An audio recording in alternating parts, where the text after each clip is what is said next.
What's up, everybody? Welcome to the Homie Hangout, where we help others move in excellence. If this is your first time here, I encourage you to look around.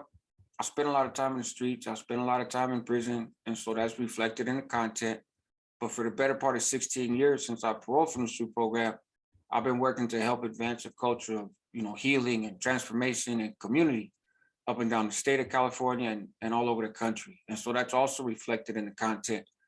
There's stuff about relationships, mental health, addiction, interviews with a variety of people, legal stuff, you name it. And so check out the playlist.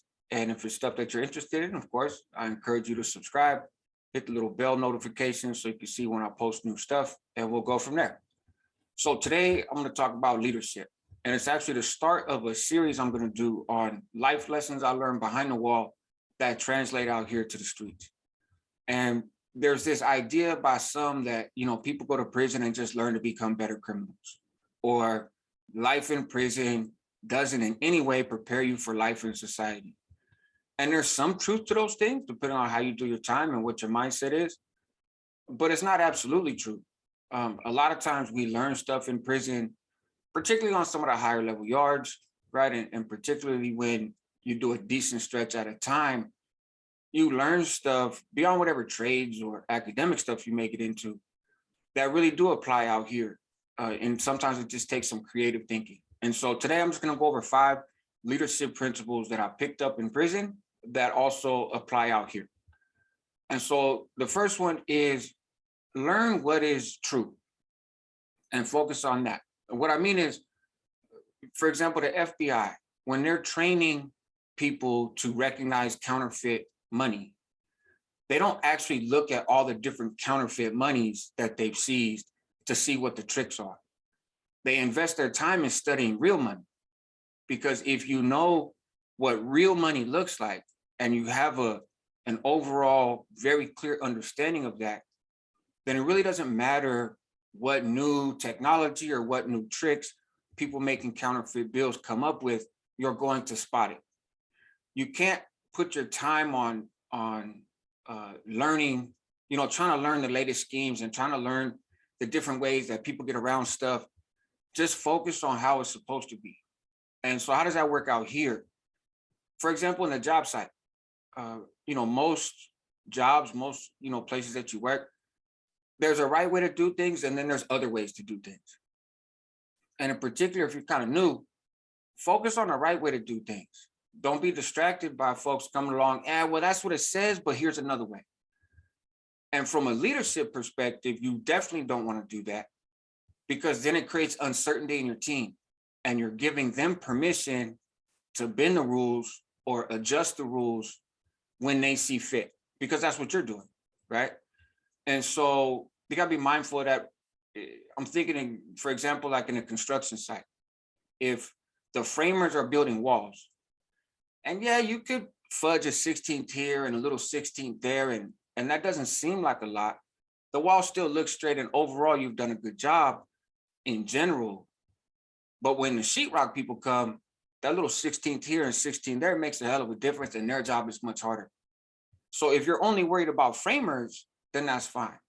But if you're the general contractor that's worried about how each team operates and how they operate in unison with each other, then no, you're going to have a problem, because now your sheetrock people are taking longer to do the job because your framing people took some shortcuts that didn't seem like a big deal to them, right? And so a lot of times that's what happens, is people rewrite the rules based on their limited understanding of what the agenda is. In prison, I run as a Northerner and a Norteño, so there's a lot of schooling and a lot of teaching involved that I'm not going to get into, but it's well known.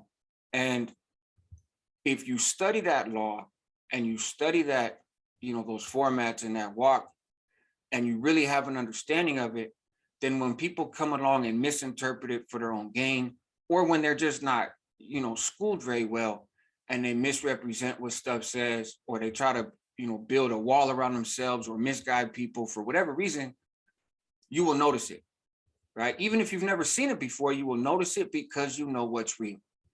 And that also protects you as an employee, so to speak, right? Because you can go back to the rule book and say, hey, I was going by the rules. Now in prison, the stakes are a lot higher, obviously, and it's called politics for a reason, but the overall principle remains. Um, Focus on what is right, focus on how things are supposed to be, and stick to that. Don't let people deter you, you know. Another one is to build a trustworthy team. You you need to know the difference between when there's just a little fire that's smoldering and when there's a fire that could turn into a blaze. And part of that is by delegating to people that are prepared, right? Having other people in your team that know what their job is. They may not know what everybody's job is, but they know what their job is. They know what the job of anybody else that they're supervising is, and you can trust and count on them, right? You can rely on them to do their job. Your personalities may clash. They may be from a different place. They may be a little different from you, but your focus is the work. And in the work, they perform, and they perform the way that you need them to, to accomplish whatever your overall goal is. So you have to have a trustworthy team. And in prison, that played out, for example, when I was in Salinas Valley, and I had the keys to the yard, and some individuals decided that they didn't like the way that I was running the yard. And to keep a long story short, one of these individuals who was a first termer and was new and just had a limited understanding. He hadn't learned what was right. He thought he knew it all, and he didn't. And so he went to question my leadership and went so far as to try to launch a plot to remove me. Well, the person he talked to, his cellie, was within the chain of command and did not tell him, oh, hey, you need to watch what you're saying, or hey, I'm gonna tell the homie. He just took the information in, milked him for what he could, and then came and got at me on the yard and was like, hey, bro, there's an issue, right? So that is a trustworthy team. You know what I mean? I can count on him, not just to have my back, but to have the back of what we as an individual are trying to accomplish. And so that's another one, build a trustworthy team. And as part of that trustworthy team, you have to be willing to delegate. You can't take responsibility for everything. You cannot run a fire crew and feel like you have to be at every hotspot that there is, right? You're not going to do a good job at any of it. And you're probably going to miss the blaze that's coming because you're one of the few people that's equipped to be able to tell the difference, and you're busy with some minor stuff, right? So don't major in the minors. Another one is something we hear a lot, and it's pretty standard, but you'd be surprised at how rarely it's implemented both in prison and out here. Don't ask people to do what you won't do. And that's not just a matter of like integrity or pride, but it's also a matter of respect, right? You have to earn the right to lead people. Even if you're put into a position by somebody else, which happens both in prison and it happens in the streets, right? You get a promotion, and that promotion is on account of the leadership. And, it's not necessarily what other folks want for you. You know what I mean? So just because you get a title doesn't mean that you're the king of the world. You need to earn that right to lead those people. And you do that by showing them that you're not asking them to do anything they haven't done. For one, like in prison, it's a matter of making a sacrifice and putting a risk, right? So I never called a removal using a weapon until I had done a removal using a weapon first. And that's just but one example. When I was a teacher in prison, I gave out essays on various topics and subjects based on the education level of the individuals that I was dealing with. Well, they all had to turn in homework, so to speak. I turned in an essay related to every topic I handed out. So while everybody else is writing one essay, I'm writing sometimes 5 or 6 in that same time frame, because I want them all to have the same level of feedback and the same level of engagement. And true, I could say, well, hey, I wrote an essay on a topic that you didn't write on. But do they really know that? Do they really believe that? Do I really want to have this big conversation with them? No. The easier thing to do is give them an essay on a topic that they're giving me an essay on, and show them I'm doing the work with you, right? And so you out here in society, sometimes you could be a supervisor of a crew, you could be a leader of a crew in the nonprofit world, anywhere. And if you haven't done those people's job, for one, you're not in the best position to guide them how to do it. And for two, you're not necessarily going to have their respect, because even if you're right in what you're teaching and telling them, they're going to question it because you ain't really done this. So how can I have trust that your guidance is the best guidance, you know? And people get protective and people get arrogant about the work that they've invested in, and they don't want to give that up to just anybody, right? But they will cooperate with a proper leader. They will generally embrace somebody who they believe is on the team. And so that's important, right?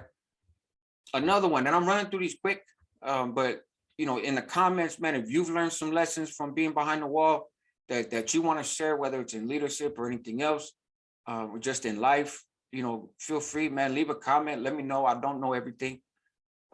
And also let me know where you're from, you know, and maybe where you did your time at. And that's always kind of interesting to me.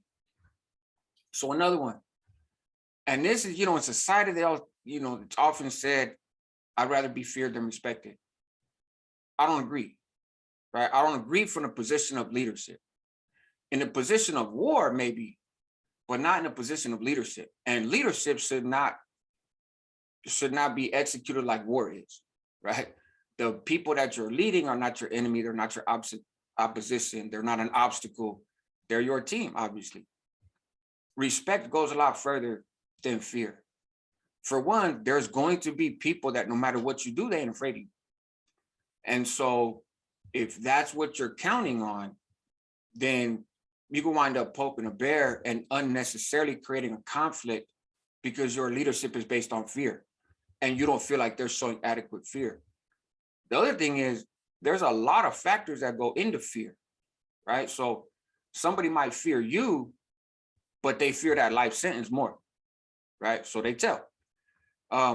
Somebody might, you know, have fear of what's going to happen to them, right? So they fear you, but that fear goes far enough to suggest that you're a danger, you're a threat to them. And so those people are not going to perform the same, and obviously they're not going to be as reliable. So for me, I think respect is far better than fear in terms of leadership, because now you have a team, right? Now you have a connection, you have a relationship, and the respect should be mutual, you know, at least in terms of work. Now, love, I don't think love factors into the equation whatsoever, either in prison or out here in society and leadership, because love will cloud your judgment. Love can lead you to give passes to people that don't have it coming. Love can lead you to put people in positions that they're not best suited for, right? But you're showing love. And when you do that, you're no longer focused on the goal. Because if you're a leader on any level, then obviously or ideally, there's some objective you're trying to reach, right? There's some goal that you're trying to reach. You're leading people somewhere. You're not just leading them for the sake of leading them and walking around in circles.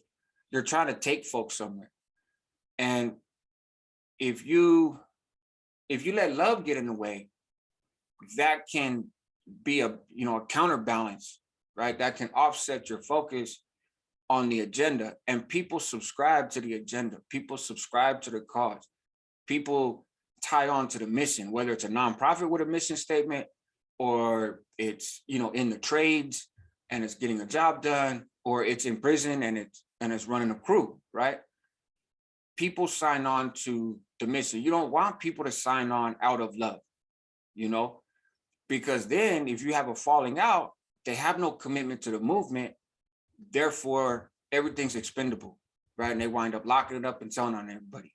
They wind up leaving the job and stealing people's tools, right? They wind up being bitter, and bitter people make moves that hurt other folks. And so love shouldn't factor in. It should be all about respect, and fear shouldn't factor in either. Again, not in leadership. And then the last one, that's a common saying, right? Prepare for war during times of peace. But I think it goes deeper. You know, obviously in prison, you don't sharpen the knives when you know there's a conflict brewing, right? You don't run to your cell and all of a sudden try to learn weaponry when you know it's going to pop off when the door's cracked.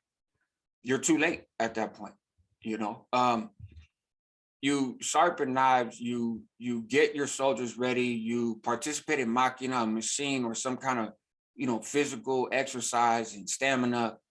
You do all of that stuff all the time, constantly, because you never know when a conflict is going to pop up. And the whole saying, right, it's better to stay ready than have to get ready.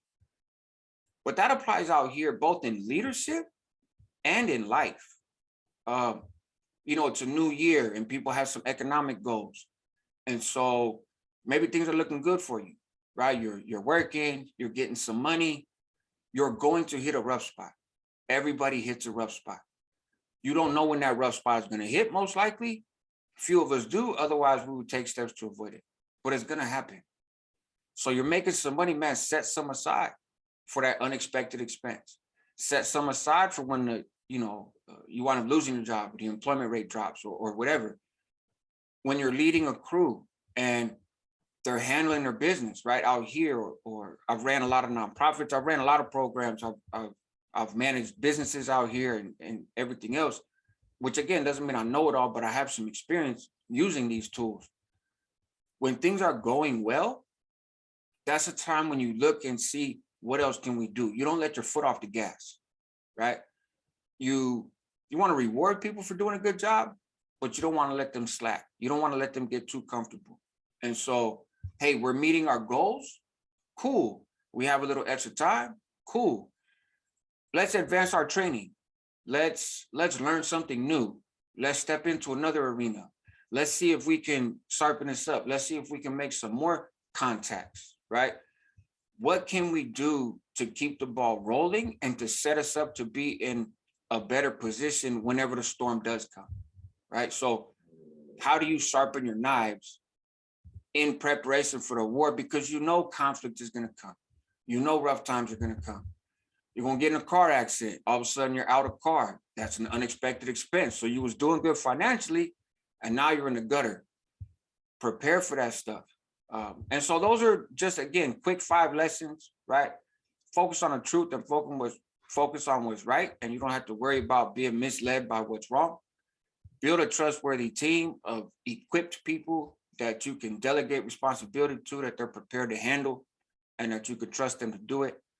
Don't ask people to do stuff that you're not willing to do.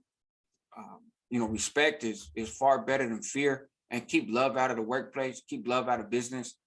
It just complicates things, and it never makes things better. Eventually, it always makes something worse. And then prepare for war and prepare for conflict and prepare for struggle at a time when it seems that life is easy, because it's not always going to be that way. Again, this is the Homie Hangout, where we help others move with excellence. Check out the content, like the video, share the video if you appreciate the information, and let's keep it going. You guys stay safe, be a homie, help others move with excellence and yourself at the same time. Take care.